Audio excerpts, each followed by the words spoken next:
Coucou les amis, donc je reviens aujourd'hui avec des livres qui ont fait une différence pour moi, qui m'ont vraiment apporté quelque chose. Donc voilà, je vous avais parlé de celui-ci de Lise Bourbeau, hein. Je suis Dieu, waouh, où elle raconte son enfance, ses relations avec sa fratrie nombreuse, ses parents, ses compréhensions justement de tout ce qui se jouait pour chacun dans ce climat-là. Donc vraiment, là je l'ai dévoré, je l'ai vraiment apprécié beaucoup, beaucoup, beaucoup. Pour moi, c'est vraiment une référence en matière de développement personnel, parce que ses travaux partent de là en fait. Donc les 5 blessures, on en a déjà parlé. Voilà, la guérison des 5 blessures. C'est bien beau de constater qu'on a des blessures, mais bon, il faut pouvoir agir dessus, n'est-ce pas? Voilà. Je suis désolée, hein, je suis un peu grippée là. Je suis allée faire le carnaval hier et à Fort-de-France, c'était génial, mais j'ai chopé le rhume. Je sais pas à quel moment. Je pense à force de sauter, courir partout, transpirer. Voilà. Alors, Lise Bourbeau, qui es-tu? Qui es-tu? Qui es-tu? Alors celui-là, je l'ai pas lu. Je l'ai pas lu, mais je vais le lire. Hein. Je vais le lire parce que le titre m'a interpellée et je pense que voilà, best-seller, 250 000 exemplaires vendus, il parle de lui-même. Celui-là, par contre, je l'ai lu. Écoute ton corps. C'était une période où, mais justement, j'avais du mal à écouter mon corps, donc ça m'a aidé. Donc il y a le tome 1, le tome 2. Écoute et mange. Quand on a du mal en fait avec la nourriture, enfin que la nourriture devient un problème en fait, que le fait de s'alimenter n'est plus serein, eh ben, c'est bien de lire ce genre d'ouvrage. Voilà, savoir écouter son corps dans ses besoins. Alors, le courage d'être soi, de Jacques Salomé, qui parle des différentes naissances qu'on va avoir. Donc la naissance, la naissance à, je sais pas, à la jalousie, la naissance à l'amitié, la naissance à l'amour, à la sexualité, naissance à la communication relationnelle, naissance au savoir, naissance à la lecture et à la relation. Enfin vraiment, il en parle avec beaucoup de poésie. C'est très abordable, c'est humble et c'est simple, comme j'aime quoi.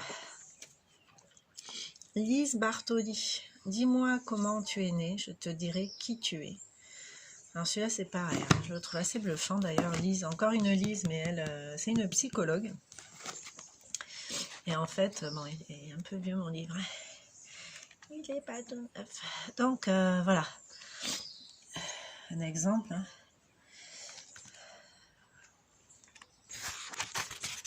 Alors en fait, elle donne des exemples d'ambiance pendant la grossesse, hein, que notre maman nous apportait, d'ambiance familiale, de circonstances de naissance, tout ça. Et du coup, on peut se retrouver dans certaines histoires et comprendre les blessures qui ont émergé à ce moment-là. Et voilà, commencer à mettre le doigt dessus pour s'en libérer.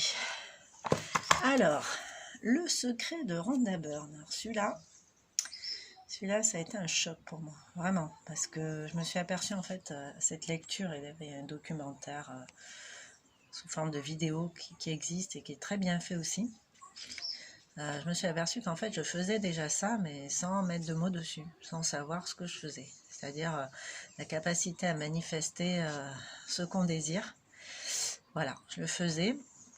Et je pense qu'on le fait tous, hein, parce que quand on se répète je veux pas que ça arrive, je veux pas que ça arrive, je veux pas que ça arrive, mais bing, ça arrive.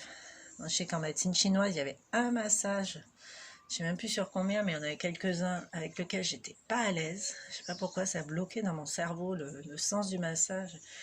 Mais bing, j'ai mis tellement d'énergie à me dire je veux pas tomber dessus que bing, le truc exaucé quoi.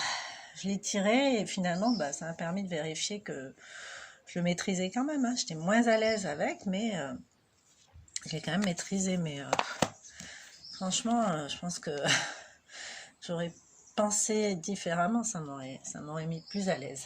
Alors, Lise Bourbeau, elle a fait plein de livres. Moi, je les ai même pas tous, mais j'en ai pas mal. Donc, en fait, elle a fait des petits livres de poche comme ça. L'argent et l'abondance, responsabilité, engagement, culpabilité, les peurs et les croyances, les relations intimes. Et en fait, c'est des questions que son public lui a posées et elle y répond. Et comme en tant qu'être humain, souvent on a les mêmes questions, des questions qui se rejoignent, on peut trouver des réponses dans ce livre. Ah là, ça m'énerve ce nez, excusez-moi. Alors, le livre des signaux. Le livre des signaux, donc en fait, c'est une forme de décodage biologique. Décodage biologique sur les situations qu'on vit.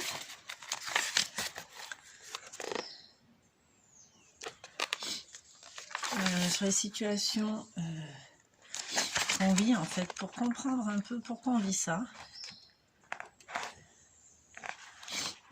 Symboliquement, ça veut dire quoi? Moi, je le trouve génial.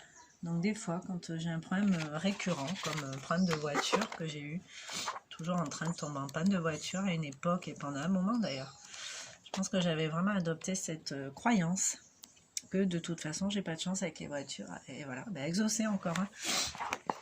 Donc là, c'est pareil, une fois qu'on en prend conscience, on se dit, j'ai plus besoin de faire ça, donc on arrête.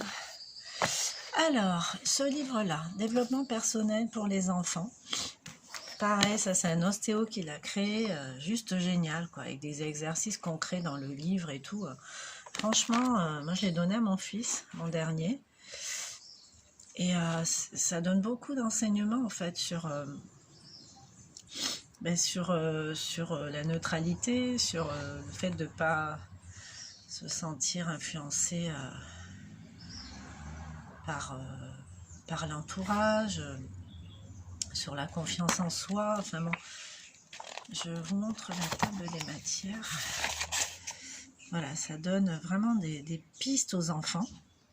Et voilà, tu te sens différent, si tu as l'impression que tu es seul à vivre ce que tu vis, si tu as l'impression qu'il ne t'arrive que des malheurs, tu te sens seul. Enfin vraiment, ça permet aux enfants de se poser de vraies questions sur la vie. Et justement de ne pas se mettre dans des postures de victime, tout ça, tous les travers que nous on va adopter en grandissant et en devenant adulte en fait. Parce qu'il y a des exercices et des questions, donc il est vraiment chouette celui-là.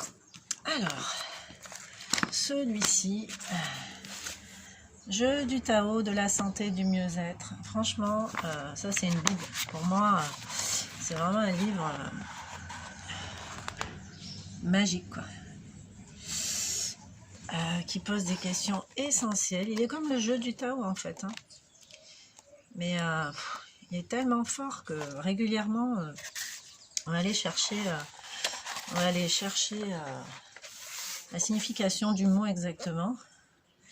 Et il est tellement bien fait que chaque mot est sous-pesé et mis en concordance avec celui d'avant, celui d'après. Ça invite en fait à beaucoup. Vous voyez tous les mots en rouge, c'est les mots qu'on va aller chercher dans le livre pour être sûr qu'on lui donne sa bonne définition et ce que ça veut dire exactement. Donc c'est un livre qui fait beaucoup bouger de choses en soi. Et il est vraiment génial. Donc il y a le tome 1 et le tome 2. Moi j'avais acheté le tome 2 directement sans savoir qu'il existait le tome 1. Et j'avais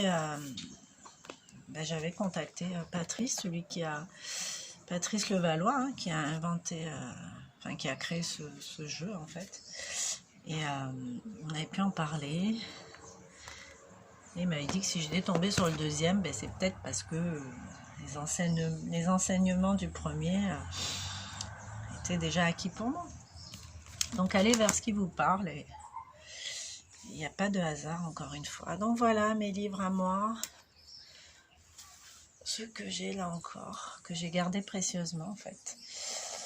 Donc, bonne lecture, hein, bonne lecture. Et puis, n'hésitez pas à mettre en commentaire les livres qui vous ont fait du bien à vous.